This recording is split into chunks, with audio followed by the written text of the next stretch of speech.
사무엘상 17장 28절에서 30절 말씀 한 절씩 교독하시고 마지막 30절은 함께 읽겠습니다. 제가 먼저 읽겠습니다.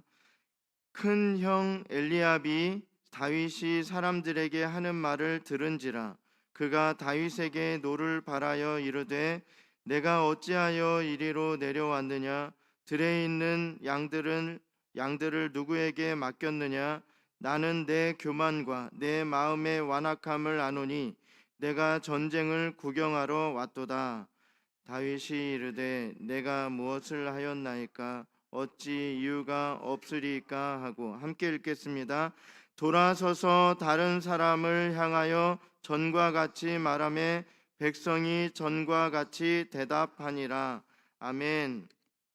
오늘은 사무엘상 17장 말씀으로 믿음으로 이기는 인생이라는 제목으로 말씀을 나누도록 하겠습니다.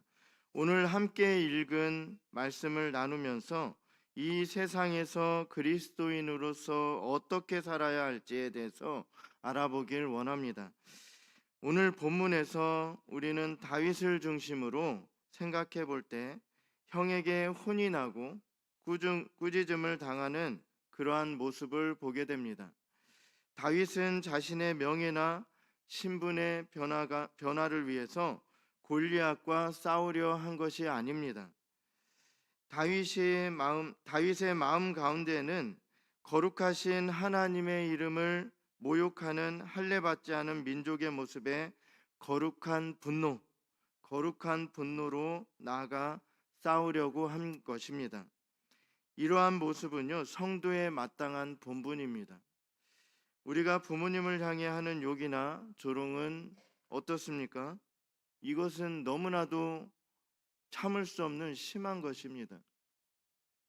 대부분이 참지 못하는 부분이 부모님에 대한 욕입니다. 이처럼 영적인 아버지 되시는 하나님의 이름을 모욕하고 있는 블레셋의 장수 골리앗에 대해서 다윗은 싸우려고 한 것입니다. 그런데요, 다윗은 싸우기도 전에 그 큰형 엘리압에게 거센 핍박을 받게 됩니다. 28절에는요, 큰형 엘리압이 다윗이 사람들에게 하는 말을 들은지라.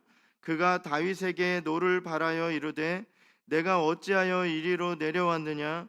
들에 있는 양들을 누구에게 맡겼느냐? 나는 내 교만과 내 마음의 완악함을 아노니 내가 전쟁을 구경하러 왔도다.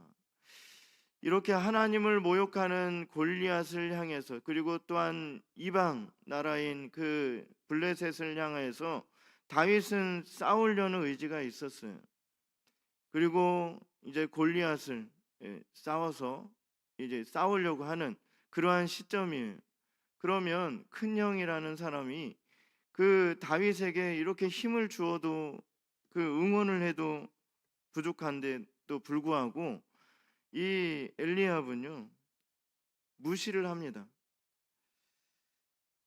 우리는 엘리압의 말을 통해서 귀중한 진리를 알 수 있습니다. 그것은 육적인 사람들의 특징은 영적인 분별력이 없다라는 것입니다.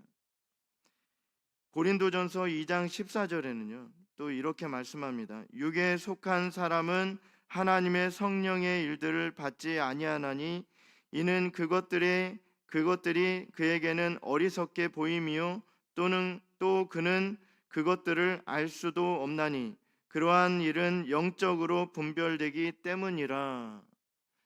영적인 분별력이 없기 때문에 그것이 어리석게 보이는 거예요.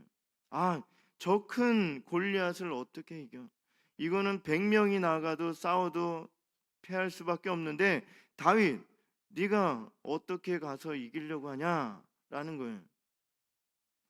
싸우려는 의지가 전혀 없습니다. 이스라엘 백성들은 하나님을 모욕하는 그러한 사람들을 향해서 거룩한 분노가 없는 거예요. 엘리압은 다윗에 대해 잘못된 시각으로, 바르지 못한 분별력으로 판단해서 질책합니다. 이러한 모습은요, 육적인 사람들의 특징입니다. 절대로 영적인 분별력을 가질 수 없다라는 것입니다. 하나님께서 어떻게 행하시는가, 하나님의 뜻이 무엇인가, 그리고 하나님의 영광을 위해서는 어떻게 해야 될 것인가 전혀 알지 못하는 거예요. 그냥 육적인 시각으로 보게 되는 것입니다. 그렇게 돼서 이렇게 육적인 사람들의 특징은 영적인 분별력이 없기 때문에 우리는 그 다음에 생각해 볼 문제가 있는데요. 육적인 사람은요, 영적인 사람을 핍박하게 된다라는 거예요. 이 다 어리석게 보이기 때문에 그 사람을 무시하고 조롱하고 비난하고 오늘 보니까 그 엘리압처럼 핍박을 하게 되는 것입니다. 그 사람 다윗이 어떤 존재예요? 다윗은 나중에 어떤 사람이 됩니까? 전무후무한 왕이 되는 거예요. 엄청난 그 능력자. 이전에도 찾아볼 수 없고요. 다윗의 이전과 이후로 나뉘게 되는 것입니다. 다윗의 이후에도 다윗만큼 한 그러한 사람을 찾아볼 수가 없더라는 거예요. 이러한 사람에게 엘리압은 막 핍박하는 거예요. 이러한 영적인 눈이 가리워져서 분별력을 상실하게 됩니다. 그래서 영적인 사람을 핍박하게 됩니다. 역사에서 가장 큰 일인 구원을 이루시기 위해서 이 땅에 오신 예수님을 볼 때 예수님께서 이 땅에 오셨을 때 사람들은 어떻게 했어요? 그 사람을 죽여라. 그 일시적으로 편을 먹은 그 사람들, 그래서 백성들을 선동하고 백성들은 그 선동에 넘어가서 그 사람을 죽여라. 예수님이 어떤 존재입니까? 하나님이세요. 하나님께서 사람 육신을 입고 이 땅에 오셨음에도 불구하고 그들은 영적인 눈이 가리워져서 예수님을 죽여라 죽여라 이러고 있는 거예요. 결국 예수님을 십자가에 예수님을 십자가에 달려 돌아가시게 하는 거예요. 그들은 예수님을 핍박했다라는 거예요. 그들은 모두 육적인 사람이었습니다. 그들의 행동은 회방과 어지럽힘인데요. 하나님의 영광을 위해 자신을 내어 던지는 다윗을 향해서 육적인 사람 엘리압은 사람들 앞에서 다윗을 비하하며 무시하고 멸시합니다. 그러나 다윗은 엘리압의 말을 듣고 화를 내거나 따지거나 하지 않습니다. 이것이 참으로 성도들에게 나타나야 할 귀중한 모습입니다. 반응하면 안 돼요. 꼬투리를 주면 안 되고, 그 영적인 분별력이 없는 사람들이 핍박을 할 때 그것에 반응해서는 안 됩니다.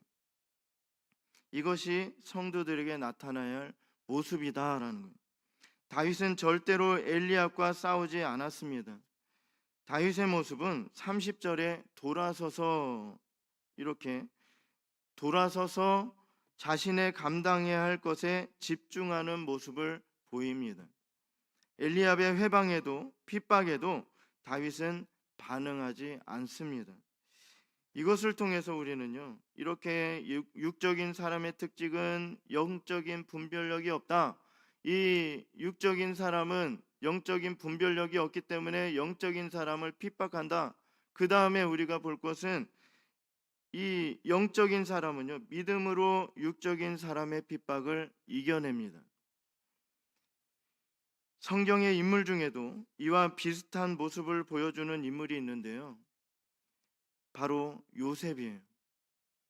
많은 유혹과 어려움 중에도 하나님만을 바라보는 믿음을 발휘해서 육적인 사람들의 핍박을 이겨낸 삶을 살았던 것이 바로 요셉입니다. 그래서 마지막에는 하나님께서 그의 인생을 존귀케 하시며 높여주심을 우리는 볼 수 있습니다. 우리는 이 세상을 살 때 반드시 이와 같은 마음을 가지고 살아야 하겠습니다. 육적인 사람은요, 영적인 분별력이 없기 때문에 반드시 영적인 사람을 핍박함을 우리는 알아야 합니다. 그래서 그들과 대적하는 것이 아니라 우리의 할 일은요, 믿음으로 견디며 참고 인내하는 것입니다. 하나님께서 마지막 날에 반드시 불과 유황으로 심판하실 것입니다. 우리는 하나님의 때를 기다려야 돼요. 그들에게 반응해서 육신적인 사람을 육적인 것으로 이렇게 반응해서 싸우려고 해서도 안 되고요. 우리는 참고 인내하는 것. 하나님의 때가 이르면요, 불과 유황으로 심판하십니다. 아주 무서운 말씀이에요. 우리가 거기에 속한 사람이 되면 안 됩니다. 하나님을 기다리고 또 하나님께서 때가 이를 때까지, 하나님의 때가 이를 때까지 참고 견디고 우리의 할 일을 행해야 돼요. 그들과 반응해서 그들과 똑같이 그렇게 싸우거나 반응하고 그렇게 돼서는 안 된다는, 심판은요 우리의 몫이 아니에요. 하나님의 몫입니다. 우리는 재판장이 되어서는 안 됩니다. 재판장 대신 하나님밖에 없어요. 그것을 심판하실 분은 하나님밖에 없다. 우리는 믿음으로 견디고 마지막 날의 영광 중에서 그 참혹함과 심판의 엄중함을 지켜보면서 하나님께 영광을 돌려야 할 것입니다. 우리의 삶에도 반드시 이러한 핍박과 고난이 있습니다. 핍박이 오면요, 먼 곳에 있는 사람들이 우리를 핍박하는 게 아니에요. 우리에게 관심이 없어요. 그들은 우리에게 관심이 없습니다. 그러면 핍박이 어디서 옵니까? 가장 가까운 사람들, 우리와 가장 가깝고 친하게 지냈던 그러한 사람들에게서 핍박이 온다라는 것입니다. 도무지 감당하기 어려운 힘든 어려움, 우리에게 찾아올 수 있어요. 이미 찾은 그러한 것을 경험하시고 또한 이겨내신 분들도 있겠지만, 우리의 믿음의 삶은요, 믿음이 점점 강해지면 강해질수록 더 큰 어려움들이 찾아와요. 또 그것을 또 넘어가면, 그것을 이겨내면 더 큰 믿음을 소유하게 되는 것입니다. 우리의 믿음의 삶이 이래요. 하나님께 가기 전까지는 계속해서 어려움들이 찾아옵니다. 그런데 그 어려움이 찾아올 때마다 넘어지고 포기하고 좌절하고 절망하게 되면, 거기에 머무르게 되면 우리의 믿음은 자라지 않아요. 항상 더 퇴보됩니다. 유지되는 것도 아닙니다. 이렇게 내가 믿고 신뢰했던 자들이 돌이켜 나를 대적하며 무시하고 자존심 상하게 하는 일들이 있을 것입니다. 멀리서 모르는 사람이 나를 힘들게 하는 것이 아니라 정말 가깝고 소중한 자들이 나를 힘들게 할 것입니다.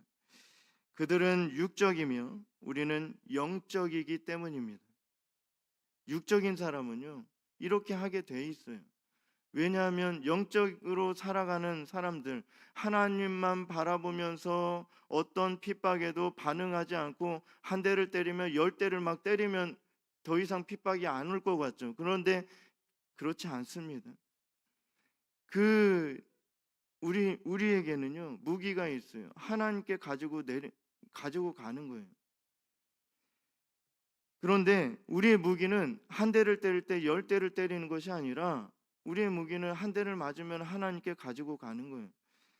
그렇기 때문에 계속해서 핍박이 오고요, 가장 가깝게 지냈던 친했던 사람들, 소중하게 여겼던 그러한 사람들이 우리를 무시하게 되는 거예요. 왜요? 반응하지 않기 때문에. 아무것도 아닌 것처럼 보여요.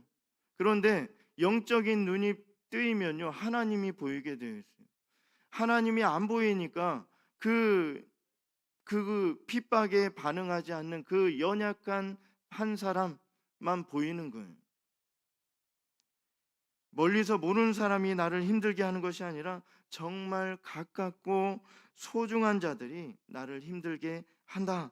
그들은 육적인 사람들이다. 영적인 사람은 우리들이기 때문에 육적인 사람들이 그러한 사람들을 핍박하게 됩니다. 그들의 조롱과 비하하는 소리와 무시와 천대 가운데서도 우리의 할 일은 믿음으로 견뎌내는 것입니다. 주님을 바라보며 인내하는 것이에요. 또한 주님의 날이 속히 오길 소원하면서 우리의 사명을 감당하는 것입니다. 우리 모두가 오늘 말씀의 다윗처럼 또한 요셉처럼 믿음으로 승리하는 인생이 다 되길 간절히 소망합니다.